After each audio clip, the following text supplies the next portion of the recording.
San Lucas Challenge. ¿De qué se trata? Estudiar el Evangelio Sinóptico de San Lucas durante 24 días, del 1 de diciembre al 24 de diciembre. Cada día proponernos con preguntas de observación y reflexión que nos lleven a conocer más a Dios a través de cada capítulo del Evangelio de San Lucas. Tu apostolado católico familiar hechos. Bienvenidos al San Lucas Challenge. Hoy vamos a estudiar el capítulo número 18 de San Lucas. Aquí encontramos varias parábolas, principalmente la parábola constante en la oración. Esta parábola, del capítulo 18 del versículo 1 al 8, tiene dos personajes. Primero el juez, que parece no haber sido un juez judío, sino más bien parece haber sido uno de los magistrados pagados nombrados por Herodes o los romanos. Y a menos que el demandante tuviera influencia o dinero para sobornar al juez, no podía esperar que se decidiera su pleito. Se decía que estos jueces pervertían la justicia por un plato de lentejas. Y encontramos la viuda, que era el símbolo de todos los pobres y marginados. Estaba claro que como no tenía recursos de ninguna clase, no podía esperar que tal juez le hiciera justicia, pero tenía un arma, la insistencia. Es posible que lo que el juez temiera fuera la violencia física, porque en el original el juez teme que me ponga un ojo morado. El caso es que la insistencia consiguió su objeto. Esta parábola no compara a Dios con un juez injusto, sino que la contrasta con él. Al compararle, Jesús está diciendo cuánto más Dios, que es un Padre amoroso, les dará a los hijos lo que necesitan. Eso no quiere decir que vamos a obtener siempre lo que pidamos. A menudo un padre tiene que negarse a darle a su hijo lo que pide, especialmente cuando sabe que aquello le va a hacer más mal que bien. Del versículo 9 al 14 en San Lucas capítulo 18 encontramos el pecado del orgullo.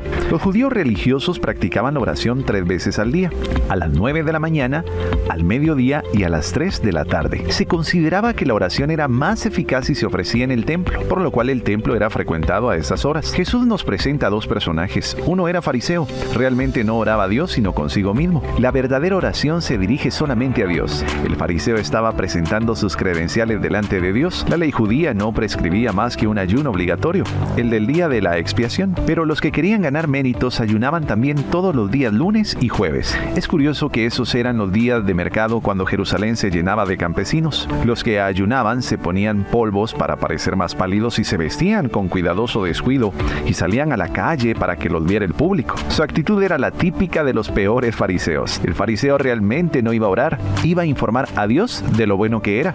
El otro era publicano. Se quedaba al final y no se atrevía ni a levantar la vista ante Dios. Una traducción más plena nos haría comprender que en su oración el publicano se reconocía ante Dios como el más mísero de los pecadores. No hay duda que esta parábola nos enseña 3 cosas importantes. Primero, ningún orgulloso puede orar. Segundo, nadie que desprecie a sus semejantes puede orar. Y tercero, la verdadera oración brota cuando colocamos nuestras vidas al lado de la vida de Dios. Del versículo 15 al 17 hay algo precioso. Era normal que las mamás trajeran a sus niños en su primer cumpleaños a algún rabino distinguido para que los bendijera. Y para eso se los traían a Jesús. No tenemos que pensar que los discípulos fueran duros o crueles. Lo hacían por el respeto y el cariño que le tenían a Jesús. Recordemos que se dirigía a Jerusalén a morir en una cruz. Sin embargo, es encantador ver que Jesús tenía tiempo para los niños hasta cuando se dirigía a Jerusalén para morir en la cruz. Pero, ¿qué quiere decir Jesús al decir que los que componen el reino de Dios son los que son como niños? 1. El niño no ha perdido el sentido de lo maravilloso. 2. Toda la vida del niño se apoya en la confianza. Y 3. El niño es obediente por naturaleza. Además, recordemos que un niño tiene una capacidad admirable para perdonar. Casi todos los padres somos injustos con nuestros niños. Les exigimos un nivel de obediencia, de modales, de lenguaje y de diligencia rara vez que alcanzan lo que nosotros pedimos. Una y otra vez a veces los castigamos por hacer cosas que hacíamos nosotros. Y sin embargo, ellos nos perdonan y olvidan. Del versículo 18 al versículo 30 de San Lucas capítulo 18 encontramos a un aristócrata que se dirige a Jesús de una manera totalmente inusitada. En toda la literatura judía no se encuentra ningún caso de un rabino al que se llamara maestro bueno. El dirigirse así a Jesús sonaba exagerado, y Jesús empezó por destacar que el único bueno es Dios. Jesús siempre reconocía que su poder y su mensaje procedían única y exclusivamente de Dios, y es al Padre a quien él siempre acudía finalmente. No hay duda que este aristócrata era un buen hombre, pero reconocía en lo íntimo de su corazón que algo faltaba pasaba en su vida.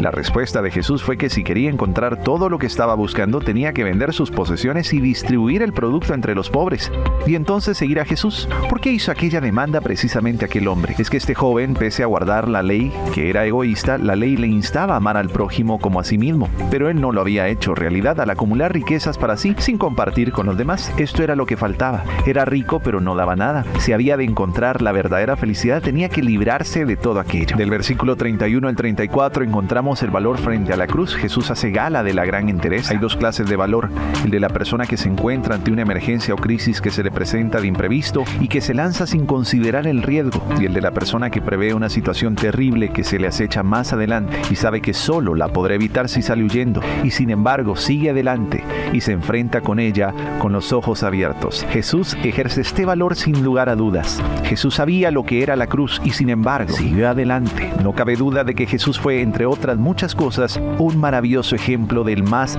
acendrado valor. Del versículo 35 al versículo 43 encontramos una historia preciosa, un ciego que no quería callarse. Lo que más resalta en esta historia es la insistencia a toda prueba del ciego. Jesús iba de camino hacia Jerusalén para la Pascua, y en esa época del año había muchos peregrinos que hacían el viaje juntos. Una de las maneras más corrientes de enseñar que tenían los rabinos era mientras andaban, y eso era lo que Jesús estaba haciendo en aquel momento. Mientras todos los otros peregrinos se agolpaban a su alrededor para no perder nada de lo que decía, el ciego estaba sentado entre todos los que había al borde del camino, y cuando escuchó el murmullo del gentío que se acercaba, preguntó qué sucedía, y le dijeron que era Jesús quien pasaba. Inmediatamente se puso a gritar pidiéndole a Jesús que se compadeciera de él. La gente hizo lo posible para que se callara. Los que estaban cerca de Jesús no podían escucharle en paz por culpa del ciego. La palabra que se usa en el versículo 39 de San Lucas capítulo 18 representa el grito instintivo que surge de una emoción incontrolable, casi un aullido animal. La palabra indica la total desesperación del ciego. Jesús se detiene y el ciego recibe la vista que tan apasionadamente deseaba. Aquí nos enseña dos cosas la palabra. Primero, acerca del ciego. Nos dice que estaba empeñado en encontrarse cara a cara con Jesús. Segundo, acerca de Jesús,